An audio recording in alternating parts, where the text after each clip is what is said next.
Hello, everyone. It's Cheryl Millett for your better health. And this is live at 5 Mondays on Facebook. For now, I've been uploading them to YouTube just to have an easy record of them. And because you can actually download these videos. If I did these videos, then I can actually download these videos from YouTube. No, from Facebook, and then upload them on YouTube. So that's kind of cool. Today, I want to talk about a few things, although I had several things down, but I had to pick and choose. And that's just the way it is. So welcome, everyone. Hi, Marcia.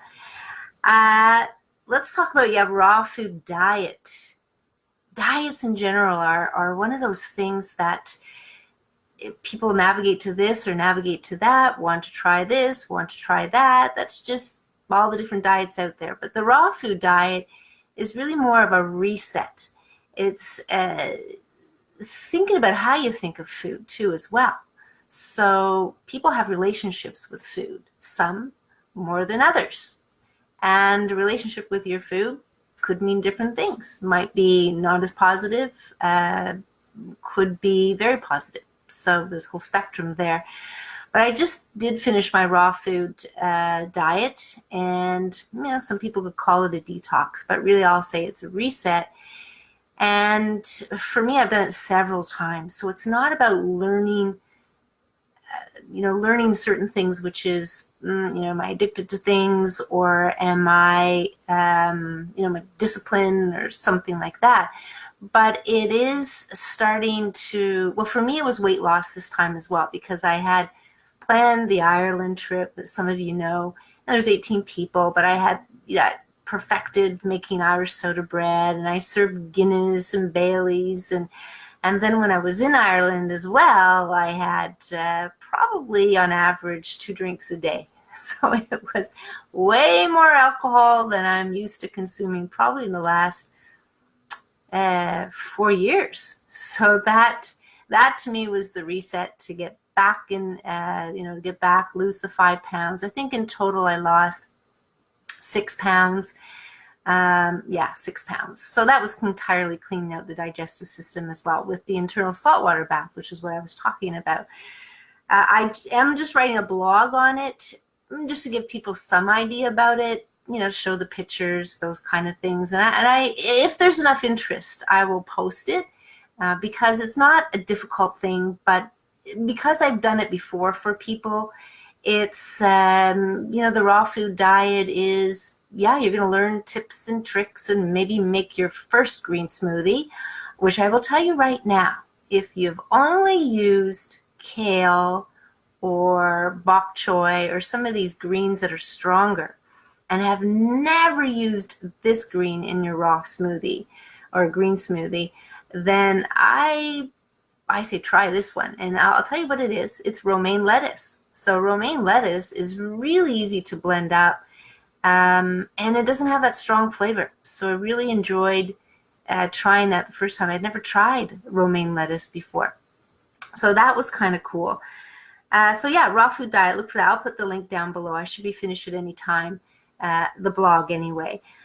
Then I wanted to skip into something that was interesting, because a couple of Live at Fives ago, somebody mentioned in the comments, hello everyone, somebody mentioned in the comments, the Egyptians think that the stomach was the most important organ.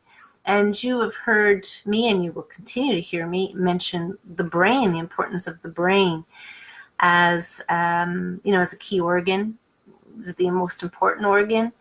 I'm going to read off a poem at some point, not today, but it's kind of interesting. It's a comical poem about our own organs fighting for who's the most important. And it's quite interesting. It's actually in my book, but I'll bring it up, and next week I'll read it. It'll just take a few minutes, but it's hilarious. So Egyptians, back to the Egyptian stomach and brain too. So in exploring a little bit more about the Egyptians and what they thought about the stomach, is what I discovered was, first of all, they didn't think the brain was important at all. They had thought the brain had no importance. The heart remained in the body, and then they would take out the various other organs, liver, stomach, lungs, and so forth. I didn't really find a whole lot on the stomach, but my comment to most important organs is they work together, and if you don't have one important organ, then what do you have? So liver being very important, they'll say, oh, we know the lungs are very important, brain, nervous system, all the communication. So let's just look at the body as a whole. And do we really need to, dive into science and research enough to know that we need most of our organs all together, working all together and effective? So that's that. Now I want to skip into something that's very interesting, because I saw this post early this morning, and it was a video on mosquitoes. Now you might have seen this video about, wow, if you watch this video and you just believe everything you watch, you'd be looking at the mosquito as this thing to fear and be annoyed by it more, even so, and have more anger if you get a bite or something like that. Now, a few years ago, I was having I'll say a tea with somebody who's a native who, this was a person who was on the seal oil, loved the seal oil, and but then we got to chatting, as sometimes happens. You just get talking about other things and you want to learn from each other. And he mentioned about the mosquito as a very interesting way of looking at the mosquito, if you're ready for this.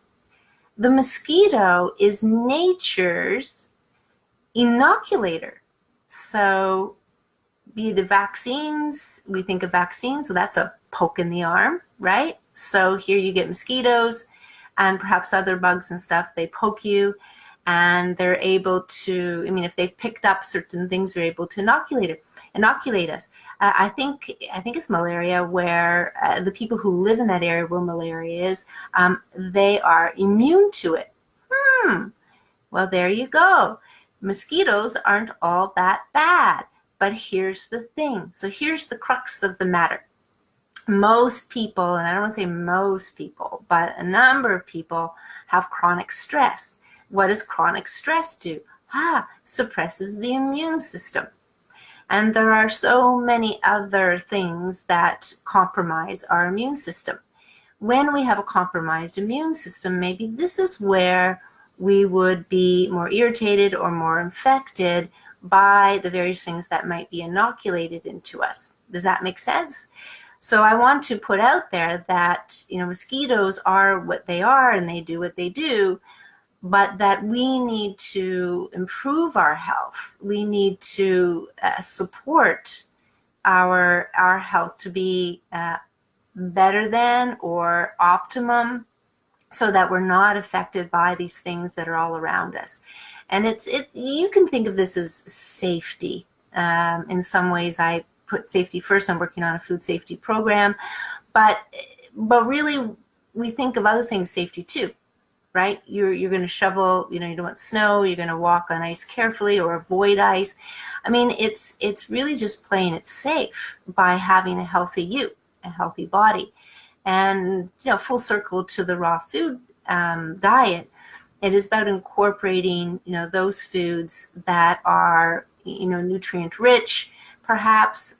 They're whole foods, they're fresh foods, they're raw foods, not always raw. I don't believe in cold foods or eating food cold out of the fridge or ice or anything like that. So it kind of fits into the Chinese medicine. So there's been a lot of information shared here today. And some of you may know much of this information. The odd piece might be completely brand new. But either way, and when we look at fear and we look at the things that they propagate out there, we've got to actually, if we can all step back and just say, really, what's at the root of this? What is at the root of this? The mosquitoes have been here. They will be here. They'll always be here. Our physical body is determined on what we put into our body and also how we think. So we have, we have that, and much of that is going to dictate how strong our immune system is, or how strong our defenses is. That's really what I wanted to talk about today, was just kind of put that all out there, and wish you a good day, a good evening. And this is Cheryl Millett, live at 5, Facebook, every Monday, for however long, hopefully just about 10 minutes. But anyway, take care, everybody. I don't know if there's any questions. Hi, Vern.